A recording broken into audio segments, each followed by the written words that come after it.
Hi, Michelle Glass here. Welcome to our first episode in our Chapter 10, Lecture 10 series. The topic for this chapter is, of course, skeletal muscle, which you've been studying as part of your lab work. Our job here is to talk about the components of the muscle in terms of tissue and cells, and then how those cells actually work to cause contraction of the muscle. Let's start with jobs of skeletal muscle. So, of course, probably the primary job would be contraction. Skeletal muscle is the special tissue that is contracting, pulling on the bone in order to produce the different movements of the body.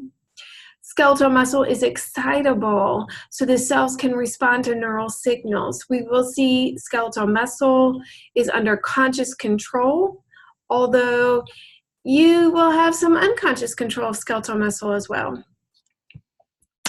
Other jobs include maintenance of posture and body position, guarding entrances and exits. You typically see these circular muscles, which when they contract, they close up the exit, or when they relax, they open up the exit. Thermoregulation, we've talked about skeletal muscle generating heat as a result of contraction. You know that moving your body can warm you up when you're chilly, or you might get shivering, which is uncontrolled muscle contraction to generate heat. And then another key job is that your skeletal muscle is composed of a lot of proteins. Proteins are, of course, composed of amino acids. Those amino acids can be used to make glucose, which can be used to make ATP, or you can break down those amino acids directly for the production of ATP. So we can talk about skeletal muscle as storing nutrients.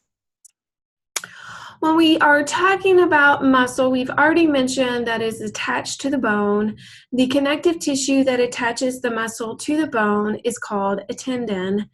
And we are going to see muscles are attached at least to two bones. Those attachment points are described as being the origin or insertion. The origin is the point of attachment that does not move. So consider that this is where that attachment point starts, and then during development that muscle grows out and then inserts onto the other bone. The insertion is the bone that is moving. The muscle is always contracting toward the origin. You can use your own body as an example here. So go ahead and put your left hand on your right arm and put your arms, show me your guns, right? And feel as you flex that muscle, feel how your biceps brachii is shortening toward your shoulder, and then do a very controlled extension and feel how it's elongating as that muscle is moving down. The origin for the biceps brachii is the shoulder. That's our point of attachment here. That bone is not the bone that's moving. It's the forearm that is moving when I contract my biceps brachii. So that means my forearm here would be my insertion.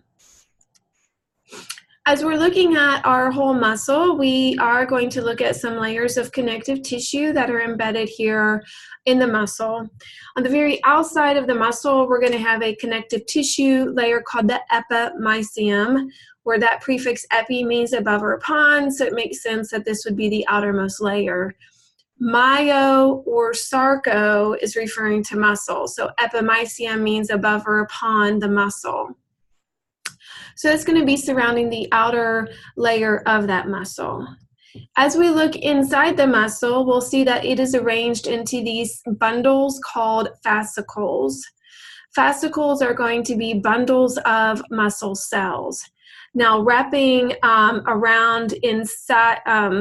between and forming those fascicles, you have a second connective tissue layer called the perimysium. So think of the peri here as around the fascicle. This is going to provide a route for your vascular tissue and for your nerves to penetrate internally to these different layers of cells. Inside each fascicle, you have muscle fibers. Now, muscle fiber is a special fancy name for muscle cell. These cells are extremely long. They are the whole length of that muscle. They are extending from origin to insertion. And so that might be why that they're called fibers here instead of cells. Also, they're cylindrical in shape, so there are long strands, just like you would expect a fiber to look. Then we have packing around each of those muscle fibers, filling in those fascicles, a third connective tissue layer called the endomysium. So this is our innermost connective tissue layer. It's wrapping around in between those muscle fibers. Embedded into the endomysium, we have what are called myosatellite cells. These are any remaining stem cells that are present in the fully mature muscle. They can help with repair or repair of damaged cells. Okay, so if we're going from outermost to inside, we have epimysium on the outside. Then we see our fascicles, which are surrounded by perimysium. Inside each fascicle, we have our muscle fibers, which are surrounded by that endomysium. Your tendon that we talked about is actually composed of all three of these connective tissues. So they're at each level of the muscle and the whole length of the muscle. And then that connective tissue gets woven into the periosteum of the bone, which remember is the whole length of that long bone. It's a super strong connection that we have between our muscle and our bone. Your tendons then take on the shape of the muscle. So we typically think of our tendons as those like bundle type of shape because a lot of our muscles have that shape. But if you have a flat muscle, like the frontalis muscle, then you're going to have a flat tendon. Flat tendons are called aponeurosis. So you're studying in lab the epicranial aponeurosis, which is the flat tendon connecting the frontalis with the occipitalis. Okay, that's it for now.